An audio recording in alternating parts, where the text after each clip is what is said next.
तो आइए बच्चों, आज की क्लास में हम लोग देखते हैं जो सबसे ज्यादा इंपॉर्टेंट मॉलिक्यूल्स हैं उसके हाइब्रिडाइजेशन के बारे में, जो जेई और नीट के लिए बहुत ज्यादा इंपॉर्टेंट है।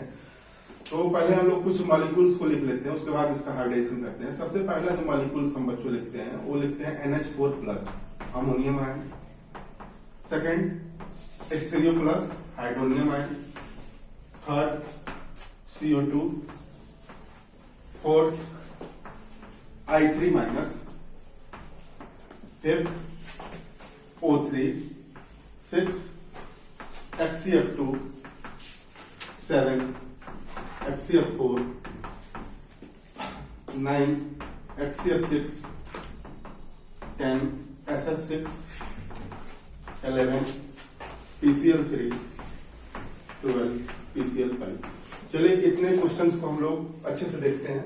अगर हम लोग पहले क्वेश्चन को देखें बच्चों, तो पहला क्वेश्चन है मेरा NH4+, यानी कि हम लोग फॉर्मूला पढ़े हैं 1/2 valence electron of central atom plus monovalent atom minus cation plus anion, यानी कि यहाँ पे हो जाएगा 1/2। जो वैलेंस इलेक्ट्रॉन होगा, जो लेस नंबर होता है उसी को वैलेंस इलेक्ट्रॉन कहा जाता है। नाइट्रोजन का एटॉमिक नंबर बच्चों 7 होता है, और जब इसका कंपेरिजन करेंगे तो 2 और 5, और जो लास्ट सेल में इलेक्ट्रॉन्स होते हैं उसी को हम लोग वैलेंस इलेक्ट्रॉन कहा जाता है, यानी कि valence electron of central atom जो होगा 5 हो जाएगा। फिर देखते हैं कि इसके जो सराउंडिंग एटम होते हैं वो मोनोवैलेंट है कि नहीं है। तो हाइड्रोजन जो होता है मोनोवैलेंट होता है, और कितने नंबर ऑफ एटम में कनेक्ट है, तो 4 नंबर ऑफ एटम्स में है।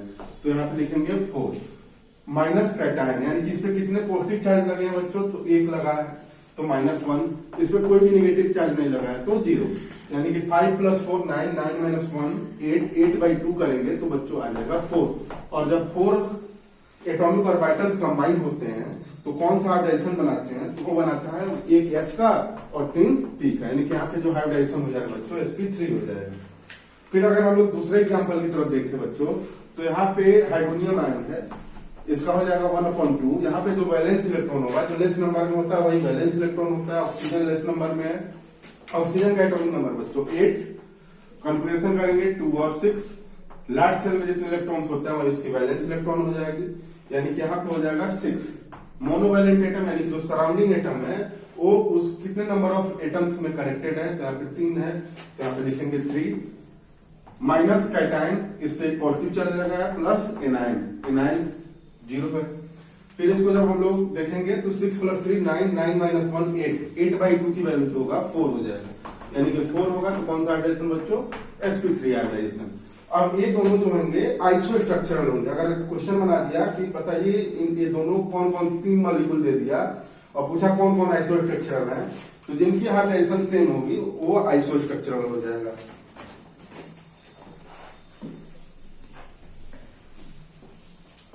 अब अगर हम लोग थर्ड वाले एग्जांपल की तरफ जाएं, तो थर्ड वाला एग्जांपल है बच्चों कार्बन डाइऑक्साइड, यानी कि अगर इसका हम लोग हाइब्रिडाइजेशन निकालें तो 1/2। यहाँ पे जो सेंट्रल एटम है बच्चों कार्बन है, कार्बन का एटॉमिक नंबर हम जानते हैं 6 होता है, और इसका जो वैलेंस इलेक्ट्रॉन होगा 2 और 4 होगा, यानी कि नंबर ऑफ वैलेंस इलेक्ट्रॉन 4 है। मोनोवैलेंट एटम कितने हैं बच्चों, तो मोनोवैलेंट एटम यहाँ पे नहीं है, क्योंकि ऑक्सीजन जो होता है वो डाइवैलेंट होता है, तो मोनोवैलेंट की जगह यहाँ पे हो जाएगा 0। इस मॉलिक्यूल पे कोई भी पॉजिटिव चार्ज नहीं, कैटायन भी 0, एनायन भी 0, यानी कि जब 4/2 की वैल्यू देखेंगे तो 2 आ जाएगा, और 2 का मतलब कि 2 एटॉमिक ऑर्बिटल कंबाइन होकर sp हाइब्रिडाइजेशन बनाते हैं। अगर हम लोग इसको देखें इसके स्ट्रक्चर से, तो कार्बन सेंट्रल एटम होगा, कार्बन 4 बॉन्ड बनाते हैं और ऑक्सीजन 2 बॉन्ड बनाते हैं, तो ऑक्सीजन का 2 और इस ऑक्सीजन का 2 और इस कार्बन का 4 बॉन्ड पूरा हो जाएगा।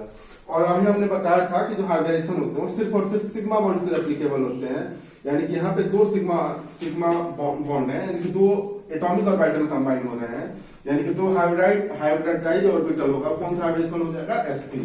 और इसका अगर हम लोग ज्योमेट्री की बात देखें तो ज्योमेट्री इसकी होती है बच्चों लीनियर, और जो बॉन्ड एंगल होता है वो होता है 180 डिग्री। होपफुली आप लोगों को समझ में आ रहा होगा। अब हम लोग देखते हैं फोर्थ एग्जाम्पल की तरफ, जो बहुत ज्यादा इंपॉर्टेंट है on the point of view of JEE and NEET. तो आइए इसको देखते हैं बच्चों। अब जो मेरा फोर्थ वाला कंपाउंड है वो है I3-।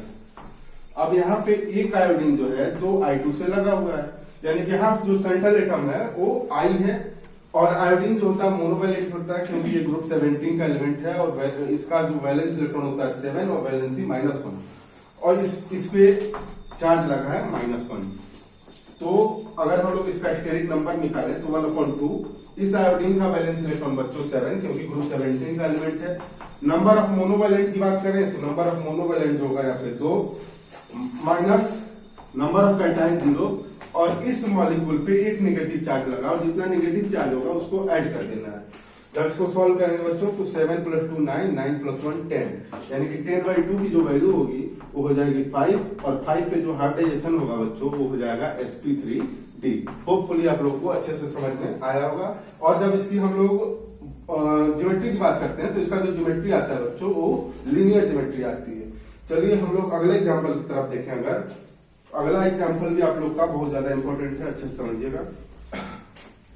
तो फिफ्थ वाला जो है बच्चों वो है ओजोन।